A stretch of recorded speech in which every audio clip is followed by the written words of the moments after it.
Hey guys, we're here with Vincent, who just finished second place at Go For Game Locals. What deck were you playing? I was playing Labrynth.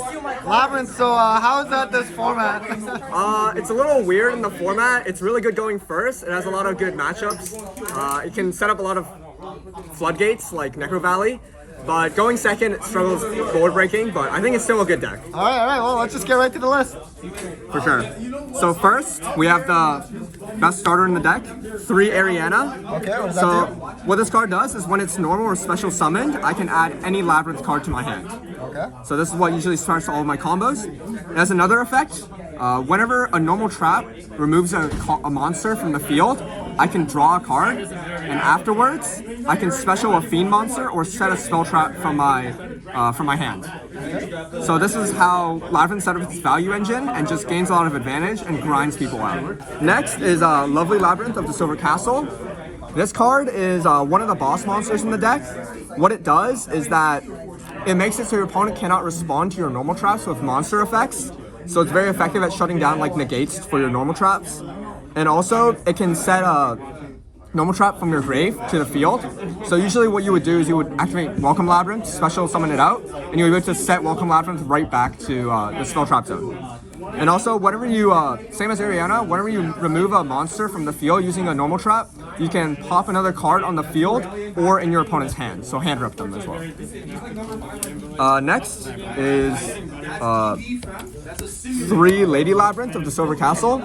So what this card does is that it's like a big boss monster tower where your opponent cannot target it with card effects or destroy it with card effects while you have a set card on the field. So it can't really be dealt with. And also, it can special summon itself whenever you activate a Labrynth card this turn. Its final effect is that whenever you activate a normal trap, you can chain Lady Labrynth's effect to set a normal trap from deck. So this allows Labrynth to keep recycling normal traps and search out some of the more powerful ones. Next is Coup Clock. This is the only one I'm running out of the furnitures in Labrynth. So what this card does is you can quick effect discard it to the grave, and for the rest of the turn you can activate a normal trap the turn it's set while you control a Labrynth monster. So this is a good way for your turn 1 to be a little more explosive. Instead of just setting 5, you can set up some monsters and activate some of your traps on your first turn. Okay. So the next card is 3 Welcome Labrynth. This card is one of the best cards in the deck, and it allows you to special summon any Labrynth monster from deck. So this can get you out your big boss monsters. And also, when it's in the grave, whenever you move a card from the field to outside the field using a normal trap, you can set it back onto the field, so it can recur itself. Next, we have our hand traps. The best hand trap in the game, Triple D Shifter. And then the not so good one, but still pretty good in the trap deck, Infinite Impermanence. A lot of times with Shifter, we all know what Shifter does. It banishes all cards, so it kills tiers. But Imperm, a lot of times, you kind of want to set Imperm, so you can trigger some of your Labrynth, such as Lady Labrynth, to set a normal trap from deck. So you sometimes use it as hand traps, sometimes you don't. Next, we have the field spells, Necro Valley and Labrynth. Necro Valley is the main win con against tier in this deck. You just turbo this card out, and usually they cannot play, and you just beat them down. Labrynth is actually a pretty good card into some other matchups that Necro Valley doesn't hurt, such as Thunder. It makes your Welcome Labrynth a pop as well, so you can destroy a monster on the field. And also, it allows you to special summon a fiend from your grave or hand whenever you activate a trap that's not a Labrynth trap. So it's pretty good for advantage. Next, we have our pots. I've played 2 Extrav and 3 Prosperity. So this ratio is a little weird, but the reason I'm doing this is because I'm playing 2 Extrav instead of 3 is because I don't really want to draw both of them together. And also, you don't want to draw 2 Extrav together. Prosperity, I'm willing to play at 3, even though you might risk drawing it together, is because you really need to dig for your powerful traps to get to either Necro Valley or your side cards to break boards, or else you just can't win the game. And then we have some of the floodgates, 2 Rivalry of the Warlords and 2 Summon Limit. both of these are just kind of blowout cards you can draw or search off of Prosperity game 1, and you can just flip them up against almost any deck, and they usually just can't play. So yeah, they're just really, really powerful. And then we have our remaining normal traps. So we have 3 Trap Trick. This basically lets me get to any of my normal traps I want. A lot of times I can use it turn 1 to get to my Welcome Labyrinth to kind of combo off a little. Or also, now that Metaverse is at 3, you can use this to search out Metaverse and get to Necro Valley, which is also very strong. Speaking of Metaverse, I'm playing 2 Metaverse. I'm trying 2 instead of 3 because you don't really want to draw multiple Metaverses. And also because it's searchable, and also you only need 2 for Trap Trick, there's no need to play 3. Unless it was milled, I guess, from. But Yeah. you're going first. Your intention is to go first. So it's, Exactly. Like going second, maybe your opponent will mill you, and in that situation, Necro Valley isn't even that valuable at that point. Maybe you'd rather just search for more powerful traps to board break them. And then we have the triple Compulse. This is just a good card in the deck. It helps you trigger all the Labrynth effects that, like, when a monster leaves the field by a normal trap. So it just lets you trigger all of that, so you gain a lot of advantage. It's just like a good trap. You like to see it, and it's also not once per turn, unlike some of the other ones. So you're fine with running it at 3. And then Punishment, also good removal trap, normal trap. Lets you send stuff like Entis or Garura to draw or pop another card. Yeah, just good for removal and proccing your Labrynth stuff. And finally, 2 Terrors of the Overroot.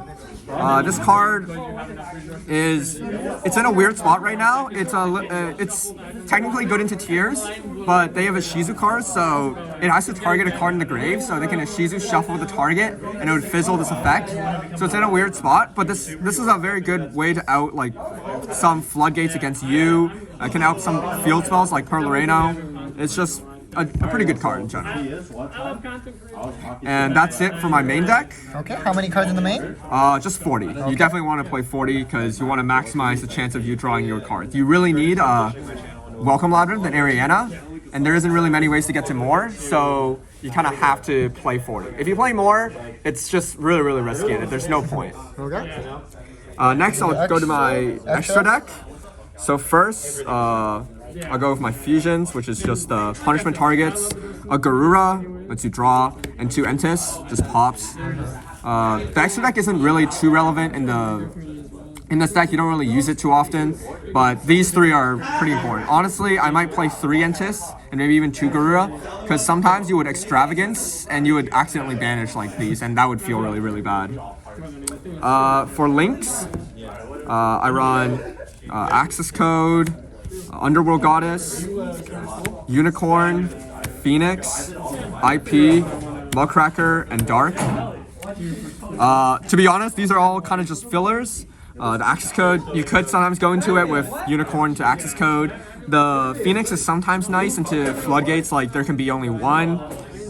IP is like, you don't really end on it, but sometimes you could make it and make an Underworld Goddess on their turn. Muckracker is actually pretty good. A lot of times, since I only play 1 Lovely Labyrinth, sometimes when it's destroyed and going to the grave, I can Muckracker and summon it back, because there's not really any other way to get it back right now, except for the Labyrinth field spell, which is kind of hard to get to. And then the XYZs, we play Dweller, which actually you can sometimes make if you just spring out 2 Arianas. So you would normal Ariana, set Welcome Labyrinth, pass the return, Welcome Labyrinth, summon another Ariana, maybe add a Welcome Labyrinth hand, make Dweller or Baguska, depending on the matchup.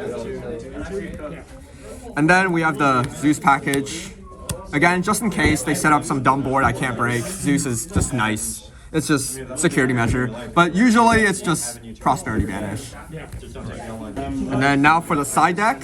To board break, I play 3 Lava Golems and 3 Evenly Matched. This deck really struggles breaking boards, so you need like cards that can just completely annihilate their board.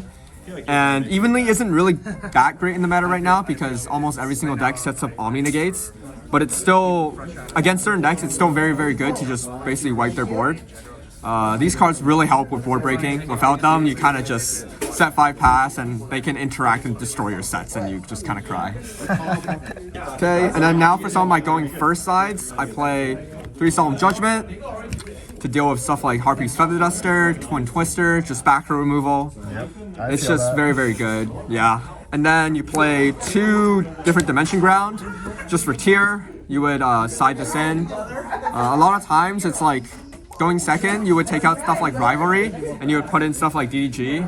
Or like there's like sometimes you would take out the 2 clock, put in stuff like DDG against tier. It's just good. You can search it out with Lady Labrynth and you can just basically keep them locked for another turn.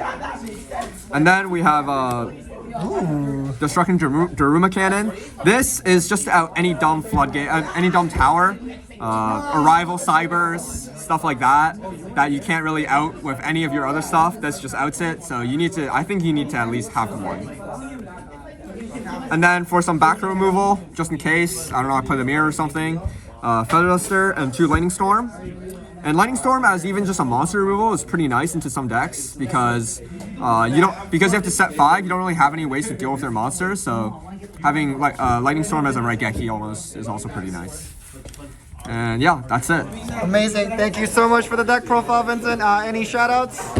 Shout out to my team, Team X9, my friend Matthew, John, Wenjen. They're all here with me today.